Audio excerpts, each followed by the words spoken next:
दोस्तों, one love channel पर आप सभी का स्वागत है। उम्मीद करता हूँ आप सब बहुत अच्छे होंगे और उम्मीद करता हूँ बहुत अच्छे नहीं होंगे तो अच्छे हो जाएंगे इस चैनल पे आने के बाद। इस चैनल पर मेरा प्रयास है कि मैं आप सब लोगों का जो प्यार में दर्द मिलता है, मुझे भी मिला, उसे मैं बांट सकूँ। तो अपनी कोई बात कहते हुए हिचकिचाइए मत, मेरी बात ध्यान से सुनिएगा।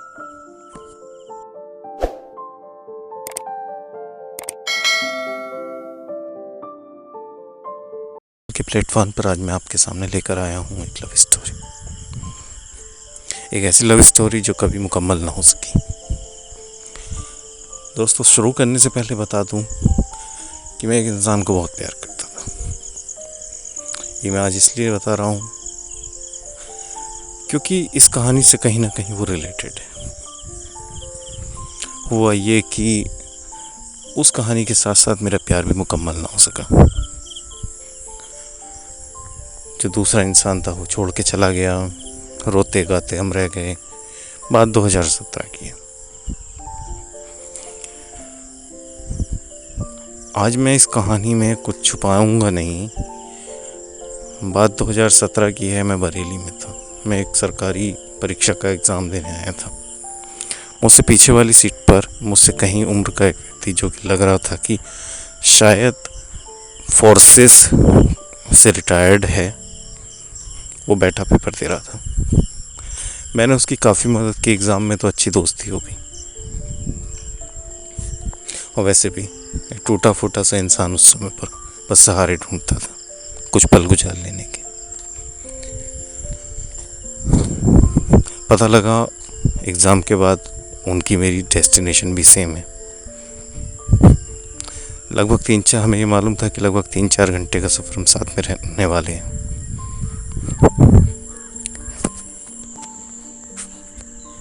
तो बातें चल पड़ी। बातों बातों में उस इंसान ने उसके दिल में दबे एक दर्द को बयां किया। वो मैं आपके सामने लेकर आया। दोस्तों, पूरी घटना 2017 की है और जो वाक़यात वो व्यक्ति सुना रहा था वो शायद 1998 के करीब का है। वो दूसरे समुदाय की एक लड़की से प्यार करता था, जो कि दूसरे गांव की रहने वाली थी।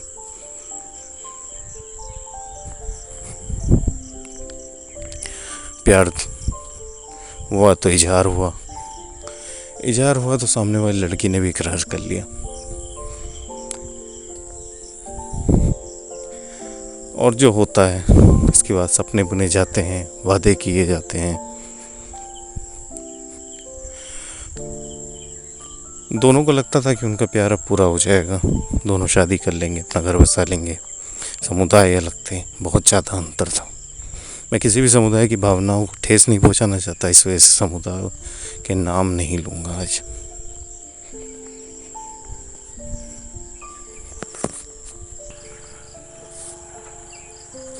समुदायों में इतना अंतर था कि लड़के लड़की में सहमति बनी कि चलो भाग चलते हैं। भाग चलने के लिए घरों से निकलना ज़रूरी होता है। तो लड़की ने लड़के को एक वक्त दिया और तारीख मुकर्रर हुई। लड़की ने कहा कि तुम रात के 2 बजे, जब सब सोए रहते हैं गाँव में, तुम तब आ जाना। रात के 2 बजे किसी दूसरे समुदाय के गांव में उनकी बेटी को भगा लाना कि डकैती से कम तो नहीं था। मान सम्मान हर चीज़ पर डकैती। फ़ोन उस वक्त होते नहीं थे।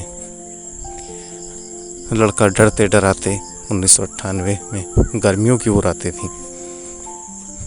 और गर्मियों के दिनों का एक सिस्टम था यहाँ पर कि लोग अपने घरों से बाहर खुले में सोते थे, सड़कों के किनारे सो जाते थे अपने घरों के बाहर। ऐसे में लड़के के लिए उसके घर के पास जाना बहुत ही ज़्यादा मुश्किल था।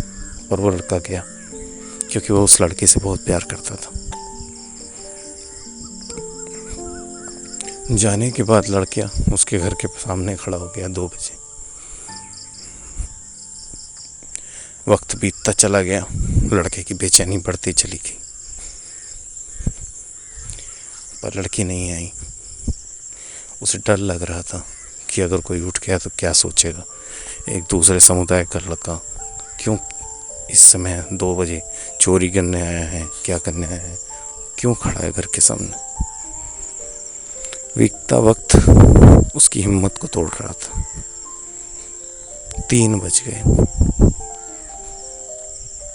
उसके मन में अब तरह तरह के ख्याल आने लगे थे कि क्या हुआ, क्या नहीं हुआ, कैसे हुआ, अब क्या होगा। हमारे ख्याल थम जाते हैं लेकिन वक्त नहीं थमता। 3:30 के करीब बजे होंगे कि लोगों ने उठना शुरू कर दिया, जागना शुरू कर दिया। गांव में लोग जल्दी उठ ही जाते हैं और उस समय तो बहुत ही जल्दी उठते थे। वो लड़का टूट गया। वो लड़का वापस अपने घर आ गया। वो सोया नहीं, उसने अपने को उस घर में कैद कर लिया, अपने घर में।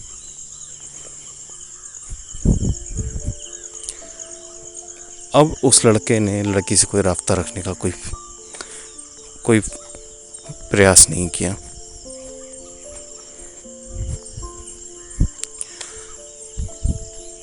एक दिन लड़का ने निश्चय किया और वो दिल्ली चला गया। दिल्ली जाने के बाद उसने एयरफोर्स के एग्ज़ाम दिए और वो एयरफोर्स में वो सेलेक्ट हो गया। अब वहाँ से रिटायरमेंट के बाद वो उत्तर प्रदेश की एक परीक्षा देने आया था, जहाँ पर वो मुझे मिला।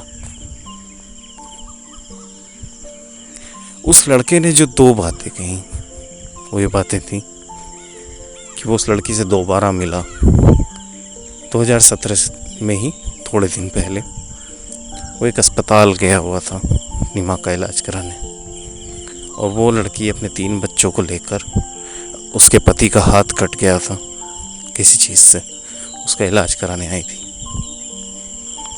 उस लड़की ने उस लड़के को पहचाना और बात करनी चाहिए। उस लड़के ने बस खामोशी रखी अपने चेहरे पे, बिल्कुल जैसे निर्जीव खामोशी। मैंने उससे पूछा कि ऐसा क्यों।